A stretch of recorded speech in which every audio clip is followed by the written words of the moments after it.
Last night's episode of The View witnessed an extraordinary confrontation when Ricky Gervais demanded "say that again" after Sunny Hostin called comedy a tool of oppression and suggested comedians like him were hiding bigotry behind humor. But the British comedian didn't just challenge her accusations. He delivered a masterful destruction of performative outrage that left Sunny's moral authority in ruins. What started as promotion for Gervais's new Netflix special would expose something deeply troubling about how The View weaponizes victimhood for ratings. But the real story began during the pre-interview, when producers warned Gervais to respect Sunny's perspective regardless of facts. The ABC studios had been tense since Gervais arrived that morning. The 52-year-old comedian had immediately noticed the hostile preparation. Producers handed him a list of trigger warnings and topics that might cause harm to discuss. They'd specifically asked him not to make jokes about religion, politics, or identity, essentially banning comedy itself. A makeup artist later revealed overhearing Sunny tell her team, "This transphobic piece of garbage needs to be exposed. I don't care if he's funny." Therefore, the ambush was planned from the moment he was booked. But what Sunny didn't understand was that Gervais had made a career of demolishing exactly this kind of performative righteousness, and today would be no different. The warm-up comedian had been specifically instructed to do safe, inclusive material, which translated to unfunny observations about coffee. But Gervais sat backstage, making notes about The View's hypocrisies with the same precision he brought to hosting the Golden Globes. The show opened with typical panel discussions about various outrages of the day. Sunny dominated the conversation with her trademark combination of legal terminology and moral superiority. She made several pointed comments about comedians who profit from pain and the violence of words. Joy Behar seemed supportive but nervous, knowing Gervais's reputation. Whoopi Goldberg maintained careful neutrality, though she'd worked in comedy and understood its importance. But Sunny was on a crusade, making references to accountability culture and how harmful voices need to be silenced. Therefore, by the time Gervais was introduced, she'd already positioned him as a villain who needed defeating. "Please welcome Ricky Gervais," Whoopi announced with professional courtesy. Gervais walked out with his characteristic casual confidence, waving to the audience who gave him mixed reactions, some enthusiastic applause, others sitting with arms crossed. He sat down with deliberate slowness, studying each host like an anthropologist observing a strange tribe. When he reached Sunny, he paused. "Sunny Hostin. I Googled you. Former federal prosecutor turned daytime television personality. That's quite a downgrade," he said with a smile. "I'm proud of my career evolution," Sunny said defensively. "Evolution? You went from prosecuting criminals to prosecuting comedians. That's not evolution, love. That's devolution," Gervais replied calmly. "Your comedy hurts people, Ricky. You mock trans individuals, disabled people, religious communities." Sunny started her prepared attack. "Say that again," Gervais interrupted, leaning forward. "Say I mock trans individuals. Give me one specific example. One actual quote where I mock trans people rather than discussing the discourse around trans issues." "Go on," he challenged. Sunny shuffled through her cards. "Well, your entire special. You haven't watched it, have you? You've read tweets about it. You've seen clips out of context. But you haven't actually watched it. Because if you had, you'd know I never mock trans people. I mock the ridiculous extremes of the debate. There's a difference, but that requires nuance, which daytime television doesn't do," Gervais observed. Therefore, the intellectual destruction began immediately. Joy Behar tried to support Sunny. "But Ricky, you have to admit, some of your jokes are offensive. Everything's offensive to someone, Joy. You've made jokes about Christians, Republicans, Southerners. Are those not offensive? Or is it only offensive when you disagree with the target?" Gervais asked. He stood up, his presence suddenly filling the studio. "Here's what's actually happening.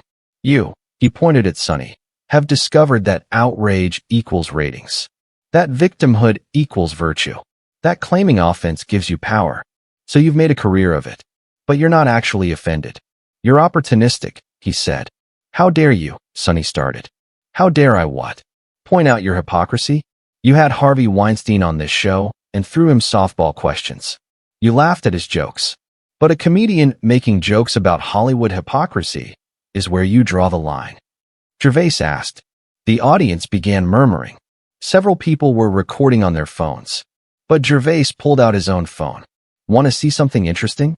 These are tweets from you, Sunny. Making jokes about white people, men, conservatives. Generalizations, stereotypes, mockery. But that's not offensive, is it? Because you're on the right side, he said. That's completely different, Sunny protested. Say that again, Gervais demanded. Explain how your mockery is righteous, but mine is violence. Explain the difference without sounding like a hypocrite. I'll wait, he challenged. Therefore, Sunny was trapped in her own logic. She couldn't explain the difference without admitting double standards. But Gervais wasn't finished. He pulled out a piece of paper. This is interesting. It's the View's advertising demographics. Your audience is 92% white, middle-aged, upper-middle-class women. You're performing diversity for the least diverse audience in television. You're selling wokeness to people who've never experienced actual oppression. That's not activism, love. That's theater, he revealed. Whoopi tried to interject. Ricky, that's not fair. What's not fair, Whoopi? You're a comedian. You know comedy requires risk. You know it requires pushing boundaries. But you sit here silently while he pointed at Sunny again, turns comedy into a thought crime. You've sold out your own art form for a paycheck, Gervais said. The accusation hit hard. Whoopi's expression showed internal conflict. But Gervais turned back to Sunny. You want to know what really offends me? People like you using real suffering as a shield for your own agenda. Trans people face real discrimination.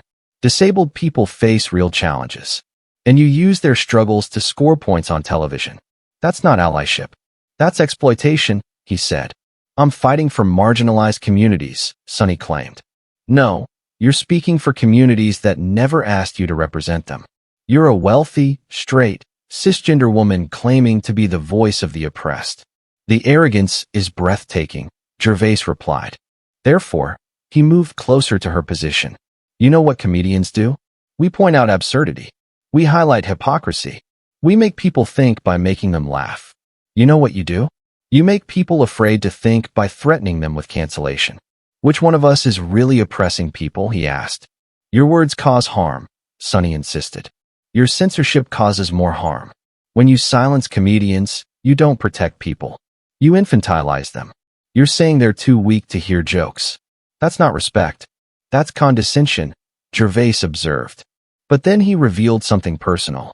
You know who messaged me support after my last special? Trans comedians. Gay comedians. Disabled comedians. They understand that comedy is about shared humanity, not segregated sensitivities. But you wouldn't know that because you don't actually listen to these communities. You just speak over them, he said. The audience was divided, some applauding Gervais's points, others looking uncomfortable. But he addressed them directly. You're being told that laughter is violence. That jokes are oppression. That's not progressive. That's puritanical. The same people who claim to be liberal are enforcing conservative censorship. The horseshoe theory in action, he told them. You're oversimplifying, Sunny said desperately. I'm clarifying. There's a difference. You complicate simple things to seem intelligent. I simplify complex things to reveal truth. That's what comedy does. It cuts through bullshit. And love, you're drowning in bullshit, Gervais replied.